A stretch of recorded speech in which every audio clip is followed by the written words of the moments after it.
Hello दोस्तों, सबसे पहले आप सभी को मेरा प्यार भरा प्रणाम। आज से श्रावण मास भी आरंभ हो चुका है। आप सभी को इस पावन महीने की हार्दिक शुभकामनाएं। भोलेनाथ अपनी कृपा आप सभी पे बनाए रखें।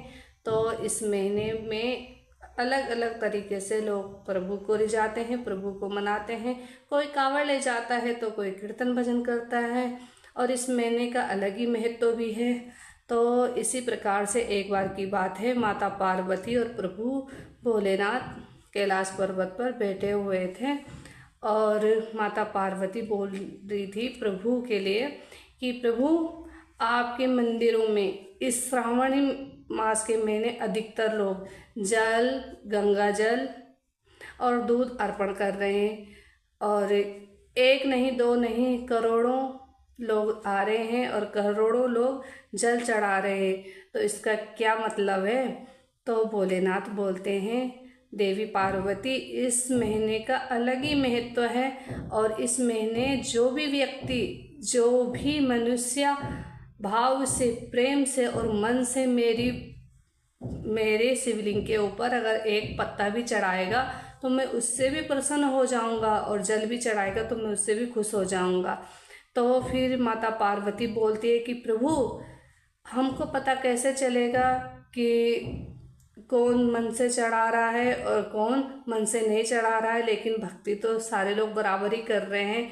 तो भोलेनाथ बोलते हैं, चलो पार्वती, हम उन लोगों की परीक्षा लेते हैं कि कौन मन से चढ़ा रहा है और कौन नहीं चढ़ा रहा है। चलो पृथ्वी लोक पे चलते हैं। तो भोलेनाथ एक कुष्ठ रोगी के रूप में अपना रूप बदलते हैं, कुष्ठ रोगी के रूप में बदलते हैं, और माता पार्वती को एक सुंदर कन्या बना देते हैं, और एक मंदिर के एक पेड़ के नीचे दोनों बैठ जाते हैं।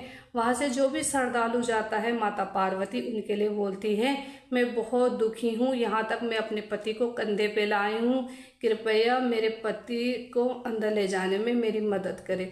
लेकिन बहुत सारे श्रद्धालु वहाँ से आते हैं, जाते हैं, लेकिन कोई घिन कर देता है कि बीमार इंसान है, कुष्ठ रोगी है, छी हम नहीं ले जाते।